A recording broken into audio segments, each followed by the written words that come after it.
email marketing is still the highest return on investment marketing strategy tactic that you can do as a B2B. Having good content like industry news, more case studies, more new projects, more products that you're developing or services that you're developing.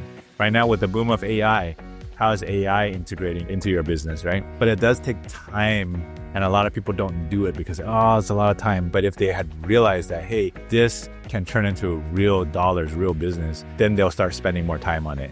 Welcome to the Raw Spotlight Podcast, a series where we share our perspective on leadership, entrepreneurship, and the ever-evolving world of digital marketing. I'm Emily Au, co-founder of Ready Artwork, joined by my business partner, Victor Huynh. Let's get started with the show. Hi, Victor. Hello. So I know we want to cover a topic today that always comes up when we're speaking with our clients and as well as our team or people in the industry. So let's start very simple today for our podcast. The topic is, what exactly is a marketing funnel? Yeah, that's a great topic. And the reason being, a lot of our clients are not marketing experts or even study marketing, right? Even though marketing funnel is something very fundamental, understanding it helps that conversation go a lot smoother. Mm-hmm. So, if you hear the word funnel, right, it's exactly, evokes that image, right, of a inverted triangle. We usually do this, right? Of what a funnel is. And it goes from, it's basically the marketing process of your customer, like their mindset. Mm-hmm. So starting from awareness to consideration to decision, right? And that's usually when you start at the top, if you think about it, if someone doesn't know of your product or service or doesn't know you as a brand, the first step is really to discover that. And that's going to be the widest audience, right? So, where people find you maybe is if you have like YouTube videos or on social media, or even trade shows, that's where they discover you as a brand, right? And usually we also call that top of funnel, right? Yeah. The three main stages. Yeah. Tofu, right? They like to say top of funnel tofu. So, anywhere where there's a strategy or a platform where people will discover you for the first time, or we call that top of funnel. And once they kind of discover you, you're not going to be for everyone, right? You're going to have some drop off, just like casting a giant net, if you're trying to catch lobsters, and you're going to catch a lot of other stuff, right? Fish, crab, shrimp, whatever it is, but you're only looking for lobsters. So, there's going to be a lot less of those in the second part of the funnel, which is why it's smaller. The center, that's where once you have a captive audience and they're interested, go, looks like it might be a good fit for me. They're going to want to consume different content. They're going to be at different platforms, right? It could still be on social media, but the messaging is different. It could be your email newsletter, for example. It could be, hey, they're watching testimonials because now they know who you are, right? You want to watch a testimonial of a brand or a product that you don't know what it does or, who they are, right? On the advertising side, if let's say you're running Google ads, you have top of funnel strategies and you have mid funnel strategies, right? Let's say they visited your site and you want to retarget them. So they've been to your site before, they know who you are. You're going to retarget them by, through tracking, and that messaging might be a little different, right? So the first time top of funnel messaging might be something closer to like, hey, this is what we do. This is the problem we solve. Yeah. And then if they visit your site, they know who you are, you're going to say, hey, check out this case study of what we did for our customer, because they already know who you are. Like, okay, I remember these guys. Let me go figure out how they solve the problem for their customer, right? Yeah.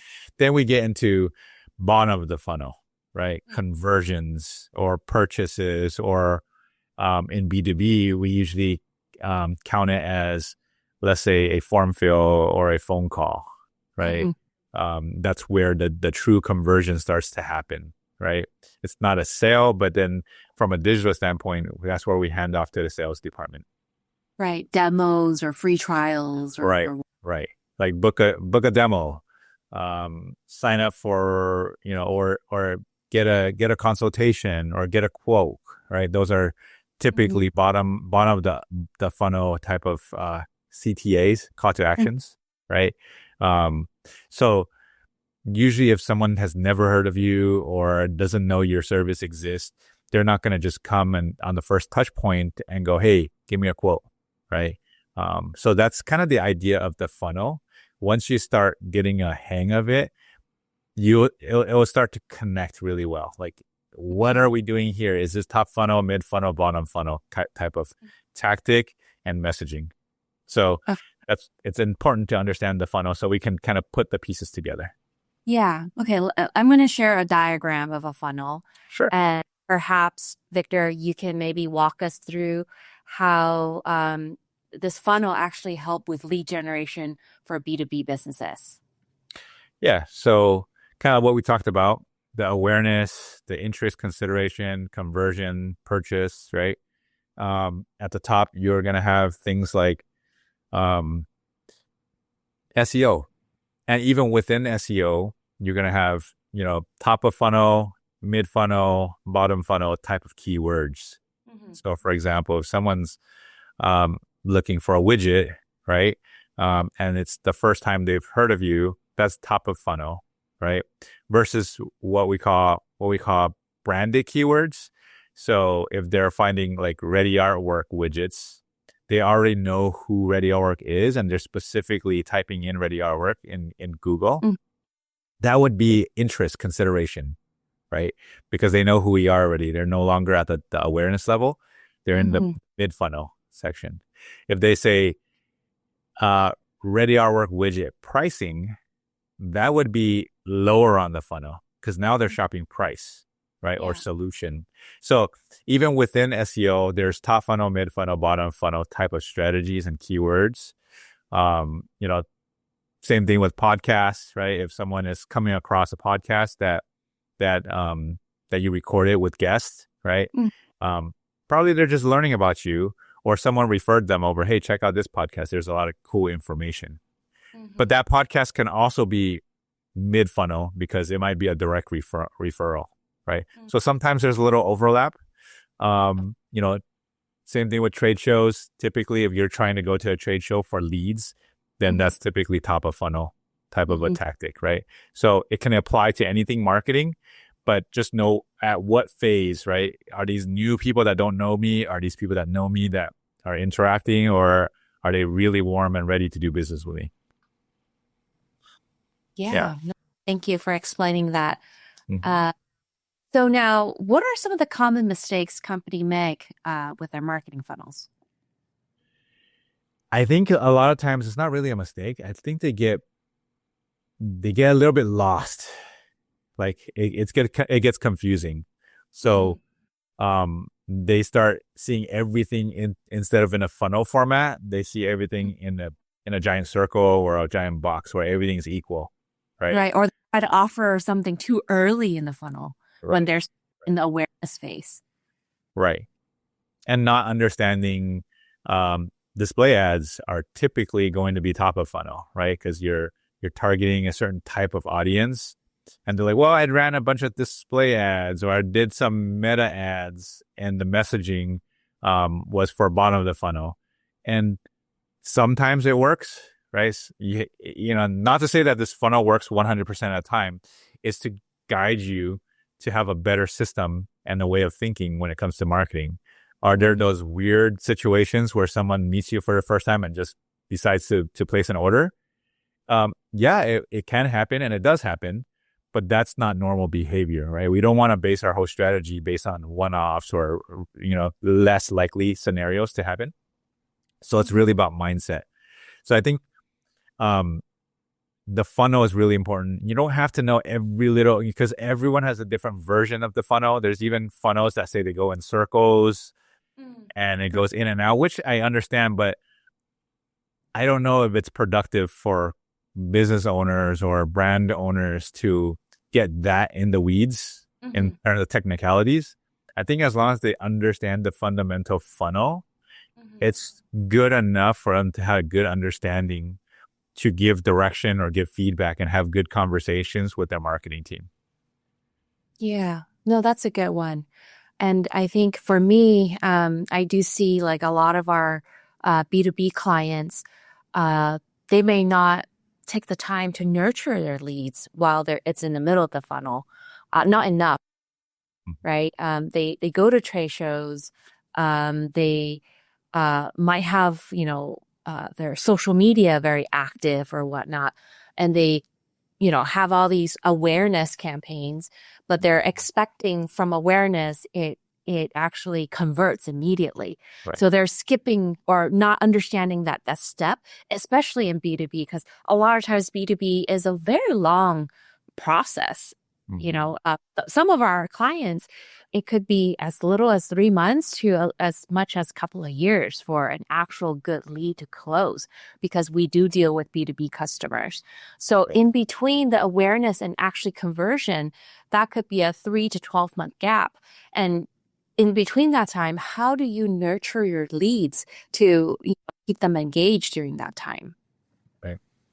One of the most obvious ones is probably emails, right? At least in our sector, B2B, right?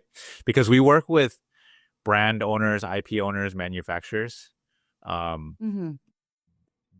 They tend, like you said, they have a big budget for trade shows, and they want to go from trade shows, and they want to correlate that with an order. And it does happen, right? Because it's such a common, but then once you start doing SEO and you start doing, some people, don't understand that paid ads also is a B2B strategy. I think a common myth is that, if you don't have an e-commerce shopping cart, you shouldn't do paid ads, right? Not true, right? So, it's a very important piece, right? To capture the audience, to get them in there. But, maybe having a secondary KPI, key performance indicator, right? So how do we measure success basically on KPI? So obviously form fill and request a quote is the most obvious bottom of the funnel one. But a secondary KPI is maybe sign up for newsletter, sign up for email newsletter, or sign up for a white paper or a case study, right?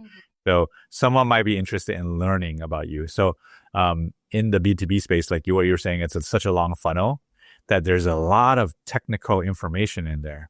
But the problem is that because everyone's thinking trade shows, I'm thinking about sales directly, right? They miss the in between. They'll hire us for SEO, and some of them, the ones, they will hire us for paid media too, but then they expect that to directly convert into a form fill, right? Right. And if you look at it on a high level, yeah, it's kind of working, right? Because you do enough of it, eventually they visit you multiple times and then they end up converting.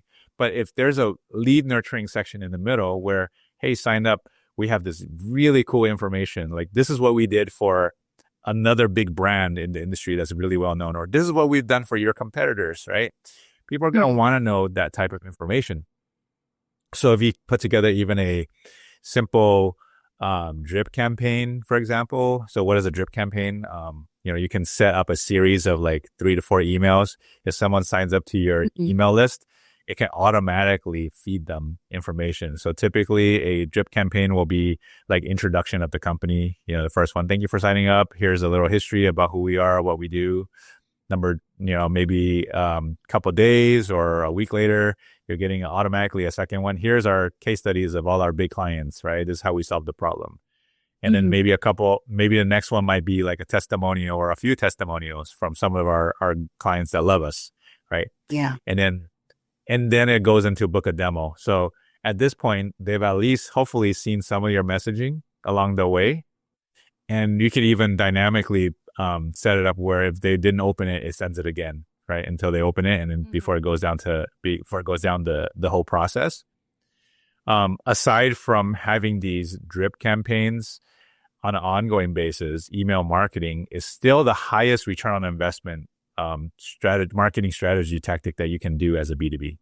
So having good content like industry news, more case studies, more new projects, more products that you're developing or services that you're developing. Right now with the boom of AI, how is AI integrating into your business, right? So there's a lot of good information, Right. but it does take time to do. And a lot of people don't do it because, it's a lot of time. But if they had realized that, hey, this can turn into real dollars, real business, then they'll start spending more time on it, right?